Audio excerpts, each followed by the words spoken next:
Inilah penampakan uang rampasan senilai 300 miliar rupiah yang ditunjukkan Komisi Pemberantasan Korupsi dalam konferensi pers di Gedung Merah Putih Kamis 20 November 2025. Deretan bal uang pecahan Rp100.000 memenuhi panggung, tersusun seperti dinding bata yang menjulang dan hampir menutup seluruh sisi depan ruangan.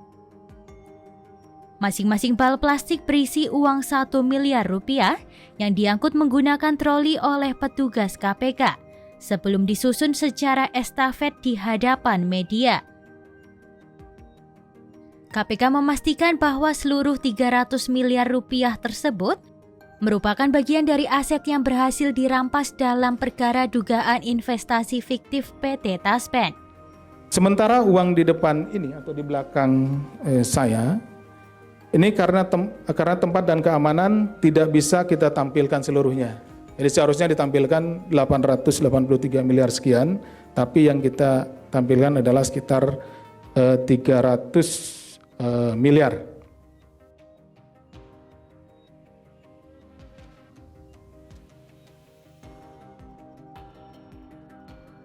Sesuai agenda, uang rampasan ini akan diserahkan kembali kepada PT Taspen pada pukul 14 waktu Indonesia Barat. Dana tersebut bersumber dari mantan Direktur Utama PT Insight Investment Management, Ekiawan Heri Primaryanto.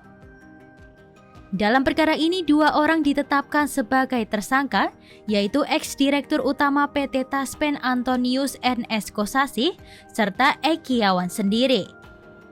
Kasus bermula saat PT Taspen melakukan investasi dalam suku ijarah TSP Food2 sebesar Rp200 miliar pada 2016. Namun suku itu dinyatakan gagal bayar pada 2018 dan masuk kategori non-investment grade.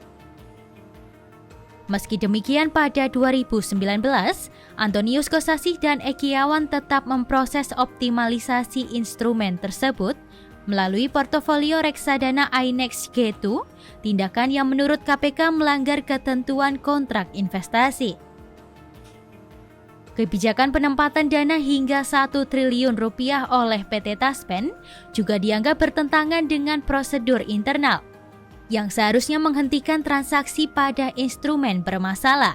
Heri Primaryanto bersama-sama dengan Antonius N.S. Kosasih dalam melakukan investasi pada reksadana INEX G2. Jadi ini reksadananya itu disingkat INEX G2 gitu ya. Jadi rekan-rekan, kalau tadi nama lengkapnya reksadana Insight Tunas Bangsa Balance Fund 2. Jadi kalau INEX G2 atau itu sama saja. Telah mengakibatkan kerugian keuangan negara pada PT Taspen Persero sejumlah 1 triliun. Jadi ini adalah putusan dari persidangan ya, putusan majelis hakim seperti itu.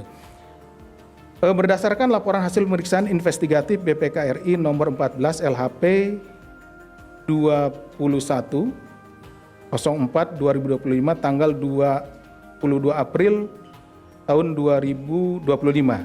Jadi perhitungan ini terbit. Jadi selama kami melaksanakan penyidikan, kemudian kami meminta BPK untuk menghitung kerugian keuangan negaranya.